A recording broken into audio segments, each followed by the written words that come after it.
அனைவருக்கும் அன்பான வணக்கம். எல்லாரும் எப்படி இருக்கீங்க? நல்லா இருக்கீங்களா? நான் ரொம்ப நல்லா இருக்கேங்க. உங்கள் ருத்ரா பேசுறேன். ஒரு சகோதரி ரொம்ப நாளா கழுத்து வலி பிரச்சனை அதிகமா இருக்கு. ஐடில தான் ஒர்க் பண்ணிக்கிட்டு இருக்கேன். கம்ப்யூட்டர் அதிகமா பார்க்கறனால எனக்கு இந்த பிரச்சனை அதிகமாகிட்டு இருக்கு. நெறைய இடத்துல ட்ரீட்மெண்ட் எடுத்தாலும் டெம்பரவரியா தான் ரிசல்ட் இருக்கு அப்படின்னாங்க. அதுக்கு தான் நம்ம சொல்றோம். இந்த ராவணர் வர்ம தைலத்தை நீங்க வாங்கிக்கங்க. ஒரு 5 சொட்டு மட்டும் ஊத்திட்டு நல்லா இந்த இடத்துல நீங்க நல்லா சும்மா இப்படி மட்டும் தடவிக்கிட்டு வாங்க. இந்த இடத்துல பார்த்தீங்கன்னா சும்மா இப்படி தடவி விடுங்க. அதுக்கப்புறம் பார்த்தீங்கன்னா இந்த இடத்துல காதோட இந்த பகுதியில் உங்களோட ஆள்காட்டி விரல் வச்சு ஒரு 3 நிமிடம் தொடு சிகிச்சை கொடுங்க. அதுக்கு அடுத்ததாக பார்த்தீங்கன்னா இங்கேயும்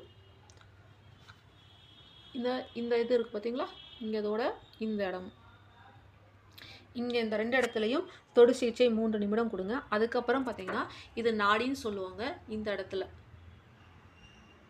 3 நிமிடம் தொடு சிகிச்சை கொடுத்துட்டு வாங்க. இந்த எண்ணெய் உங்களுக்கு மிக சிறப்பாக வேலை செய்யும். நன்றி, வணக்கம்.